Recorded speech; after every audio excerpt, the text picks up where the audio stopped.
Grog Strongjaw is the barbarian of Vox Machina and current carry of the title Grand Pooba the Doink of all this and that. I had to get that in, okay? He's big, burly, not particularly intelligent, and kind of adorable and gentle when it comes to caring about his friends. All in all, he embodies one pretty stereotypical trope for a barbarian. But that's just the thing about Vox Machina. They are all, at first glance, pretty stereotypical, but their insanely entertaining interactions with each other have made them special to all of us over the course of many episodes. D&D often makes us feel like we need to be unique or interesting, but if you want to play a big stupid barbarian, go for it. You're here to have fun, after all. And I think that's one of the major appeals of Vox Machina. They were born out of a simple desire to have fun, and they embody that desire with every line they speak. It's less than a week until The Legend of Vox Machina drops, and I can't wait.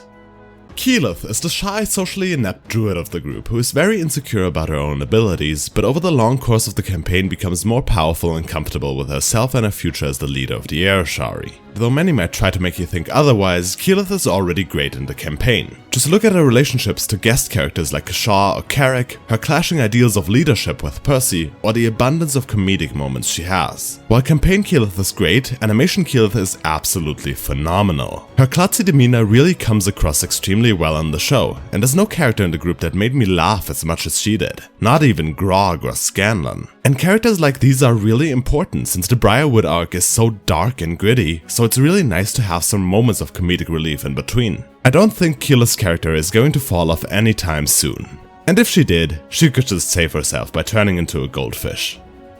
Percival Frederiksson van Musil-Kosowski the Rollo III is one of the last surviving members of the Rollo family who used to govern over Whitestone before they were brutally murdered by the Briarwoods. Now, Percy has built several guns to give him the edge he needs to exact vengeance on the Briarwoods and everyone involved in the death of his parents. Percy's story is a pretty generic revenge story, where a previously good character has been led down the path of vengeance by a tragic event in his past, and now seeks to make those responsible pay under any circumstance, even if that means endangering themselves or other people they care about. In this trope, the want for revenge is often portrayed as an exterior force that the character has to overcome to move on, and in Critical Role, that concept is materialized in the form of a literal exterior force Percy has to overcome, the demon Orthax. Percy finding peace in his found family after he has lost his biological one just feels like a natural place for Percy's character to go, and it is depicted perfectly both in the campaign and in The Legend of Vox Machina.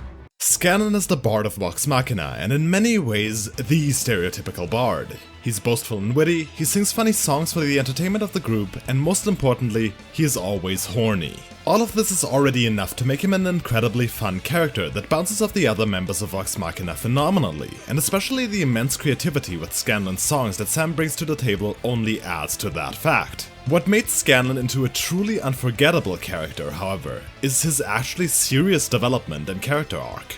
His relationship to his daughter, his slowly developing drug problem, and his estrangement and eventual leave from Vox Machina. Each of these things is at one or multiple points used for comedy, but then comes back in a serious and emotional way that catches us off guard because Scanlan is just the funny bard. Like with Not, Sam has found the perfect balance between comedy and tragedy with Scanlan, and created an amazing character in the process.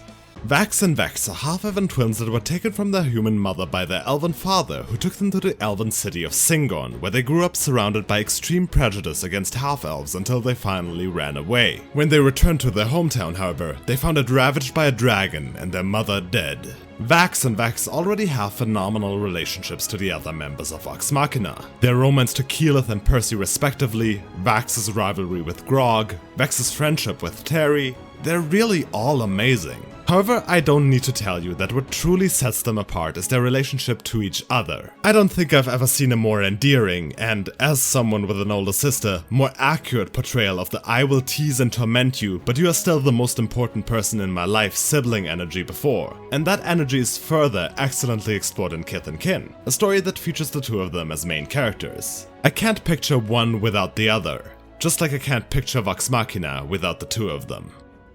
Pike Trickfoot is a gnomish cleric of Sarenrae, the goddess of atonement and compassion. Pike kind of suffers under the fact that Ashley, due to being incredibly busy with other acting work, was absent for many sessions of the campaign and therefore didn't get the opportunity to be as fully developed as the other characters in Vox Machina. However, when she is present, she does have some very entertaining moments. Pretty much every scene she has together with Grog is incredibly wholesome, her trying to teach Vox Machina's names to Terry is ridiculous, and the entire arc with the rest of the Trickfoot family is exciting, fun, and gives her a lot of characterization. Combine that with her being sweet and caring, but not hesitant to beat up some bad guys, and you have a recipe for a very fun character. Honestly, the fact that many of her scenes are so good only makes me more sad that Ashley wasn't able to be there more often, as I think Pike could have easily grown to be one of my favorite characters in Vox Machina with time, but I guess we'll have to be happy with what we have. And what we have, also, is plenty good.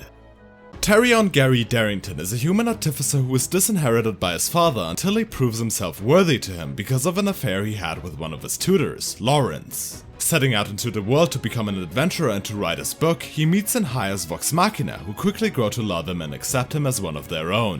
When thinking about Terry, it's hard not to think about the way he was introduced and the reason he was introduced. So Terry always is a great example in my mind how a player can have their character leave the group for in-character reasons and replace them, even as late into the campaign as Terry was. And Terry bounces off the other characters so well. When he's introduced, Sam knows how to push all the buttons to infuriate the rest of the group, and then make them love him regardless. Being science bros with Percy, becoming best friends with Vex, the way Pike teaches him the names of the group, it's all great, and all that while Sam is always perfectly balanced comedy with serious emotional roleplay. I love Terry, but that doesn't mean I forgive Sam for playing with her hearts like that.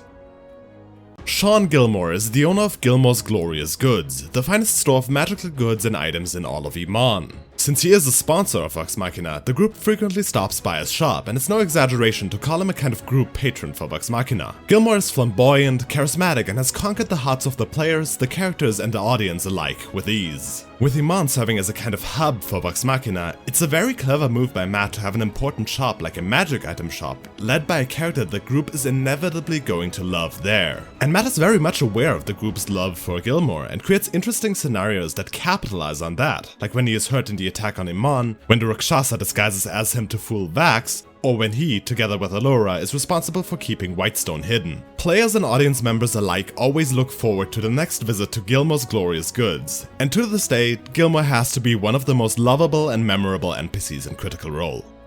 Subscribe to this channel for more shorts and detailed full-length analyses.